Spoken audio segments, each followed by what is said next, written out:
সাইফুল ভালো আছে?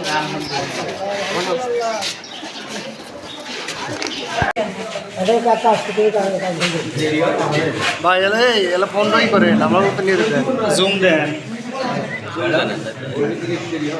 না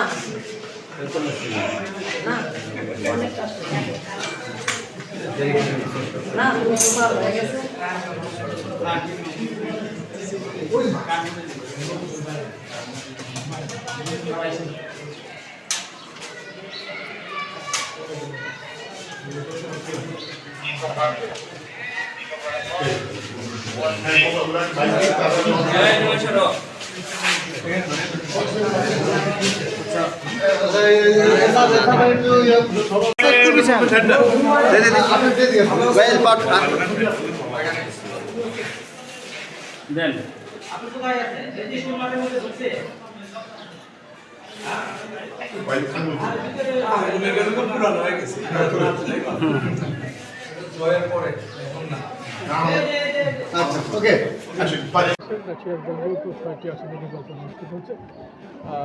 এই পর্যন্ত আপনি কতগুলো কেন্দ্রে গিয়েছেন, ভোটের পরিবেশ আপনি সন্তুষ্ট কিনা এবং ভোটের উপস্থিতি কেমন?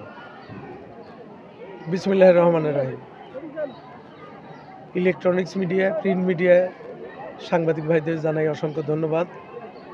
সকাল থেকে আমি অন্ততপক্ষে 20টি কেন্দ্রে গেছি। আমার সাথে আমার সাবেক সাধারণ সম্পাদক হাসান, রবিউল হাসান ও ছিল। আমরা সব জায়গায় দেখেছি যে উৎসব মুখর পরিবেশে ভোট হচ্ছে, মানুষ উন্মুখ হয়ে বসেছিল আজকের দিনটির জন্য।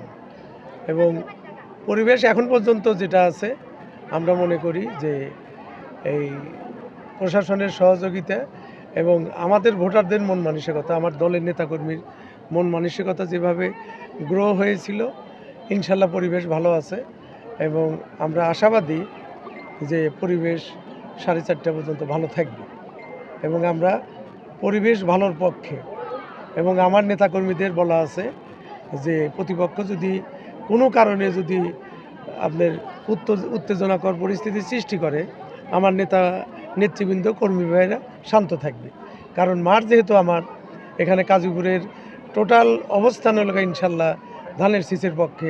সারা বাংলাদেশে ধানের শীষের জোয়ার, কাজীপুরেও জোয়ার।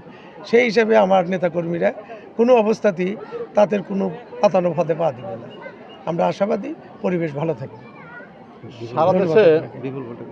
সারা দেশে গতকাল বেশ কিছু রাত্রে বেশ কিছু ঘটনা ঘটছে, বিশেষ করে জামায়াতের নেতাকর্মীদের অর্থনৈতিক লেনদেনের বেশ কিছু ভিডিও ভাইরাল হয়েছে এবং নিউজ হয়েছে। গাজীপুরে এরকম কোনো কিছু? হ্যাঁ, আমাদের গাজীপুরেও যে একেবারে ঘটে নাই তা না।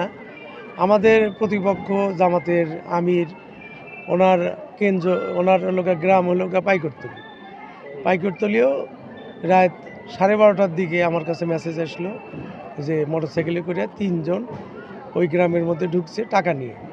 যদিও আমাদের নেতাকর্মী তাদের ঘিরে ধরছিল, কিন্তু মোটরসাইকেলের মাঝখানে যে ছিল তার কাছে টাকা ছিল।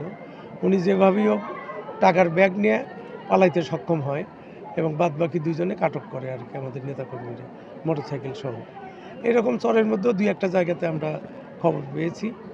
এবং তারপরেও আমাদের নেতাকর্মী যেহেতু সোচ্চার, তারা যেভাবে গত রাত্রে প্রত্যেকটা জায়গায় টহল দিয়েছে এবং নিজেদের ঘুম হারাম করে এই প্রত্যেকটা গ্রামের অবস্থান ঠিক রাখার জন্য চেষ্টা করেছে, তার কারণে তারা ওইভাবে মার্চ করতে পারে নাই।